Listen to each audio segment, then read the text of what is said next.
ce qu'on appelle l'hématopoïèse, c'est la fabrication des globules, donc toute cette machinerie qu'il y a dans la moelle osseuse et qui est issue d'une cellule identique qui ressemble à rien et qu'on appelle la cellule souche.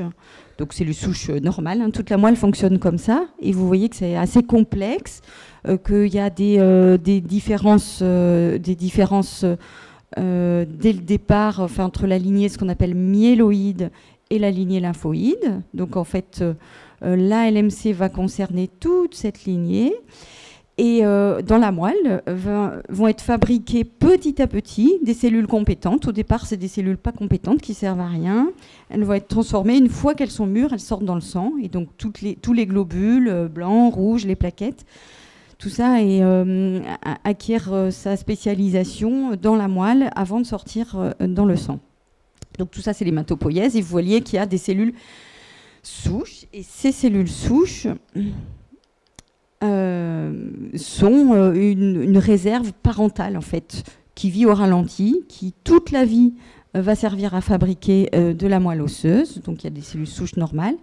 Elles ne meurent presque pas, en fait elles meurent un petit peu, mais elles se renouvellent et elles sont pluripotentes, c'est-à-dire qu'elles sont capables de tout donner. Vous avez vu des globules, toutes les sortes de globules blancs, les plaquettes, les globules rouges, en fonction des besoins. Donc elles donnent naissance à des cellules filles en fonction des besoins. Vous saignez abondamment, tout d'un coup, il y a plus une grande fabrication de globules rouges, vous êtes infecté de plus de polynucléaires, etc. À l'opposé, les cellules filles, elles sont ce qu'on appelle engagées dans une différenciation. C'est-à-dire qu'elles sont, ça y est, elles sont droit, elles vont fabriquer des polynucléaires, elles vont aboutir à des polynucléaires ou des globules rouges et des plaquettes. Et du coup, elles se reproduisent plus du tout à l'identique, mais au fur et à mesure qu'elles se multiplient, elles mûrissent. Et donc, c'est pas du tout comme les cellules souches qui, elles, peuvent se renouveler à l'identique pour constituer en permanence toute la vie un petit stock de cellules pluripotentes. Donc voilà, c'est la notion importante.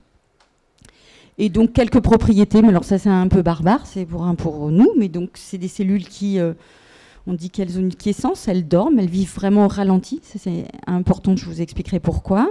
Et elles peuvent se renouveler quand elles meurent à l'identique pour qu'il y ait ces cellules pluripotentes toute la vie.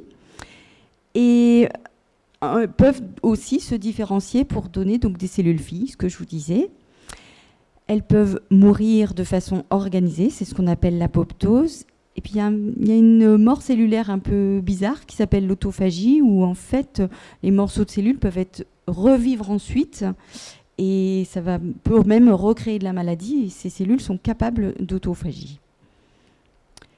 Alors, est-ce qu'il y a des cellules souches leucémiques? Donc, comme je vous ai montré dans la première diapo avec ce grand arbre, oui, dans la LMC, la LMC, c'est une maladie de la cellule souche, parce que l'anomalie de ce fameux chromosome de Philadelphie est retrouvée dans les cellules souches, et c'est cette présence dans les cellules souches qui va aboutir à la maladie chronique permanente. Donc, toutes les cellules de LMC possèdent cette anomalie, et il existe des cellules souches avec cette anomalie T922, c'est le chromosome de Philadelphie, qui sont souches et leucémiques. C'est un stock permanent de cellules leucémiques, et ça va être donc le combat. Est-ce qu'on doit se débarrasser du stock ou pas? Est-ce qu'il existe chez tout le monde? Est-ce que ça va être un but de traitement? Vous en doutez un petit peu. Alors pourquoi elles survivent, ces cellules? Puisque en fait, un polynucléaire neutrophile dans le sang, il meurt lui. Donc les cellules souches, par définition, elles, c'est des cellules qui sont faites pour survivre. Et donc c'est un peu dommage que les cellules leucémiques, elles restent souches et leucémiques, et donc qu'elles puissent survivre toute la vie dans la moelle tranquillement. On pensait pouvoir les tuer avec les ITK, mais comme elles vivent au ralenti, elles fabriquent très peu de protéines, donc peu de cette enzyme qui est la cible des ITK. Donc du coup, la première problématique, mais qu'on connaît depuis longtemps, le premier papier sorti là-dessus, je crois que c'était 2002, le Glivec, les médicaments de la LMC tuent peu les cellules souches. Parce qu'en fait, il n'y a rien il n'y a pas d'accroche, il n'y a pas de cible. Donc les cellules, elles vivent tranquilles avec leur... de temps en temps, elles donnent des cellules filles, mais les ITK les tuent mal. Alors les ITK de deuxième génération les tuent un peu mieux. Donc on espère que les nouvelles générations, de mieux en mieux. Et puis, plus récemment, on a montré qu'en plus, leur processus de survie, à la différence des cellules matures, c'était indépendant de cette présence du chromosome de Philadelphie. Parce qu'en fait, je vous ai dit, les cellules leucémiques, elles sont droguées à la présence de la kinase, de l'enzyme, sauf les cellules souches, qui, elles, en ont presque pas besoin. Il y a dedans le chromosome de Philadelphie, mais finalement, leur survie, elle semble dépendre d'autres choses qu'on va essayer de cibler avec des nouveaux médicaments. Si c'est trop... Vous me dites... Hein, ça vous embête. Alors, la grande question, d'abord, est-ce qu'il y en a chez tout le monde quand... alors, au diagnostic, oui, vous avez compris, hein, la maladie, c'est une maladie de la cellule souche leucémique, mais une fois qu'on est traité et qu'on ne décèle plus rien, quand la PCR est négative, est-ce qu'on a encore des cellules souches? Voilà. Grande question, puisque ici, vous avez donc les tests qu'on vous fait, là, dans le sang, là, ce qu'on appelle la PCR. Donc ce test, en fait, va rechercher de l'ARN, donc en fait, le signe que vos cellules sont en train de fabriquer de la protéine. Ce n'est pas vraiment l'ADN qui est toujours présent dans les cellules qui dorment, c'est l'ARN. Donc la cellule en train de fabriquer de la protéine. Enfin, c'est quand même très précis, comme a dit Marie-Joëlle, c'est une cellule sur 100 000 au moins qu'on peut détecter. Mais une cellule sur 100 000, ça représente un nombre de cellules leucémiques dans le corps encore très important. Et s'il vous reste 1000 cellules leucémiques dans la moelle, personne n'est capable à l'heure actuelle de le savoir. Donc en fait, les tests actuels ne nous le montrent pas. Alors on essaye de faire des tests un peu plus précis, notamment des PCR, pas sur l'ARN, mais sur l'ADN, pour le tester sur les cellules qui dorment. Et puis, on a trouvé des marqueurs. Alors il y a des marqueurs des cellules souches. Déjà, on peut les isoler, mais ça, les cellules souches normales, leucémiques, 34 plus 38 moins. Et on trouve des cellules, semble-t-il, qui sont leucémiques et souches si elles expriment à leur surface des choses qu'on appelle CD26, LNRAP, enfin, peu importe, mais on commence à pouvoir les isoler. Mais ça reste de la recherche, et en pratique courante, voilà, on ne sait pas s'il y a des cellules souches ou pas. Alors, ce qu'on peut essayer de faire, c'est les faire pousser, prendre de la moelle, les faire pousser in vitro et après rechercher le fameux chromosome de Philadelphie. Donc, et voir si ces cellules ne meurent pas en culture. Donc c'est des techniques de recherche de cellules souches in vitro. Donc ça se fait, mais tout ça c'est la recherche et pas du tout de la routine. Donc au total, en pratique courante, une fois que la PCR est à 0, on ne sait pas s'il reste des cellules malades, souches ou pas. Mais est-ce bien un problème ? C'est ça aussi la deuxième question. Alors, les questions, reste-t-il toujours des cellules ? La grande, ce qui nous a apporté le plus de choses pour comprendre si c'était finalement important, est-ce qu'il en restait ou pas, c'est les conclusions qu'on peut tirer des études d'arrêt de traitement. Alors ça fait longtemps, hein, les premiers arrêts de traitement, c'est 2006. Donc les études d'arrêt de traitement, chez les grands répondeurs, on a essayé d'arrêter le traitement. Ça a commencé en France, ensuite il y a eu des études dans tout le monde, une grande étude européenne notamment. Et globalement, ces études d'arrêt de traitement, qu'est-ce qu'elles nous disent ? Elles nous disent que, en fonction des critères de reprise de traitement, à peu près une moitié des patients chez qui on peut arrêter parce qu'ils sont à 0, finalement n'ont jamais à reprendre le traitement et restent sans traitement, without traitement, sans traitement. On a peu de recul et il semble que quelques patients, au bout de 5-6 ans, doivent recommencer leur traitement, mais c'est très peu. Et donc finalement, oui, il y a une moitié de patients qui ne rechutent pas. Est-ce à dire qu'ils ont encore des cellules, plus du tout de cellules leucémiques ? Alors déjà, on va se servir de ceux qui rechutent. Il y a des patients qui rechutent, qui étaient négatifs depuis 6 ans. Et hop, ils rechutent et tout d'un coup, ils ont besoin de traitement dans les 6 mois d'arrêt. Donc oui, parfois, il y a des cellules souches qu'on ne savait pas détecter. Chez les patients des études, on a fait des études in vitro, dont une qui est sortie récemment. Et finalement, chez les patients qui n'ont pas à reprendre de traitement, qui restent à 0, parfois on retrouve des cellules leucémiques. Et pourtant, ils restent à 0. On ne les retraite pas pour autant, hein, je vous rassure. Et inversement, il y a des patients chez qui il y a une rechute, mais chez qui on n'a jamais réussi à retrouver les cellules leucémiques, souches d'ailleurs. Donc finalement, ces cellules souches, elles ne se réveillent pas systématiquement.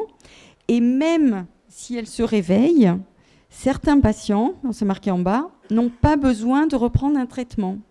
Parce que finalement, leurs cellules souches se réveillent, il y a un petit signal, mais ça reste stable.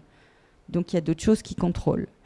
Et de toute façon, si on réfléchit bien, si les rechutes étaient proportionnelles au nombre de cellules souches, ben, il y aurait une pente infinie. Et plus le temps passerait, plus on aurait de rechutes et finalement tout le monde rechuterait. Et ce n'est pas le cas. Vous avez vu la courbe, il y a ce qu'on appelle un plateau.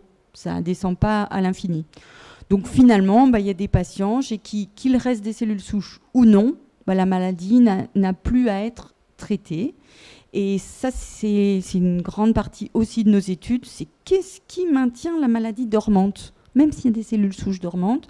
Est-ce que c'est le système immunitaire? Donc ça, il y a Delphine Réa qui est venue vous en parler l'année dernière, c'est LMC France qui l'a soutenu dans son étude qu'elle a fait chez les patients de la première étude d'arrêt le STIM. Et oui, on est en train de montrer que quand même, il y a des particularités, il y a des systèmes immunitaires qui semblent plus actif par rapport au maintien en dormance de la maladie. Et puis il y a aussi le micro-environnement de la moelle. Il semble que les cellules souches, dans certains micro-environnements, ben, elles restent, elles dorment, et puis parfois, c'est bientôt fini, et parfois elles se réveillent. Voilà. Mais alors pourquoi on veut les enlever, ces cellules souches? Parce que je vous ai peut-être un peu embrouillé, des fois ça reste, des fois ça reste pas, finalement retraite ou pas.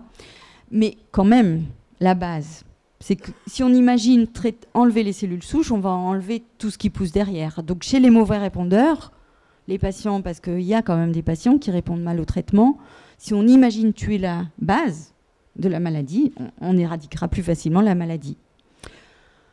Parmi les très bons répondeurs qui représentent 10% des patients environ, effectivement, si on tue le stock dormant de cellules souches, eh ben, une fois qu'on aura arrêté leur traitement, la maladie, on peut imaginer, ne reviendra pas.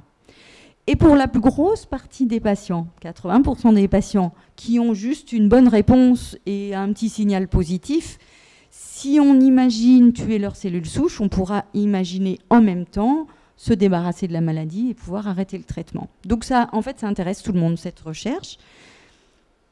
Mais ça va être un petit peu compliqué, hein, puisque vous avez compris que ces cellules souches résistent aux ITK, donc il faut trouver autre chose. Mais autre chose qui ne tue pas les cellules normales, parce qu'on ne va pas faire un traitement qui vous enlève toute la moelle. Donc c'est un petit peu compliqué, c'est l'objectif de toutes les recherches et de cette petite diapo qui résume mais qui est barbare. Donc ça, c'est juste les grands principes. Comment on va tuer ces cellules souches? La première chose, plus on est exposé longtemps aux ITK, plus on en tue des cellules souches. Donc si on imagine que le système immunitaire est ensuite actif, il faut être longtemps exposé aux ITK avant d'imaginer l'arrêter. Peut-être plutôt avec des ITK de seconde génération. Donc les médecins ils sont en train de penser, est-ce qu'on ne ferait pas mieux de faire d'abord des deuxième générations, puis après des premières. Enfin, bon, bref, il y a plein de choses en discussion. On peut les réveiller, les cellules souches. Si on les réveille, qu'on les fait fabriquer des protéines, ensuite les ITK sont actifs. Et c'est ça les protocoles où on utilise de l'interféron, ça sert à ça, entre autres. En fait, l'interféron réveille les cellules souches. Et donc ensuite, on peut les tuer. Et en plus, bon, ça tue les cellules leucémiques en partie. Et puis après, on peut s'attaquer à leur particularité, à ces cellules, en regardant si elles ont des particularités un peu différentes des cellules souches normales, pour cibler des choses. Et donc, il y a des essais en cours. Il y a eu des essais. Tout le monde a entendu le buzz médiatique de l'année sur l'essai Actime, qui était un essai d'il y a 3 ans, où on réussissait, en donnant un traitement antidiabétique, à tuer une partie des cellules souches. Et effectivement, les patients de l'essai Actime ont vu leur maladie diminuer d'un logarithme. Et le problème de ce médicament, c'est qu'il a été interdit, il n'a plus l'AMM en France, donc bon, mais il y a des tas de choses en discussion. Et actuellement, en France, il y a l'essai INIM, où c'est l'inécalcitol, qui est un dérivé de vitamine D qui tue les cellules souches. Voilà. Après, peut-être que ça sert simplement d'imaginer de manier le système immunitaire un peu mieux pour laisser en dormance la maladie. C'est un autre objectif. Mais vous pouvez participer activement à cet effort d'éradication de la maladie, bien sûr, donc par l'observance, puisque vous avez vu, hein, prendre son traitement longtemps et régulièrement pour diminuer le stock de cellules souches et pour l'instant par la participation à des essais cliniques. Voilà. Je vous remercie.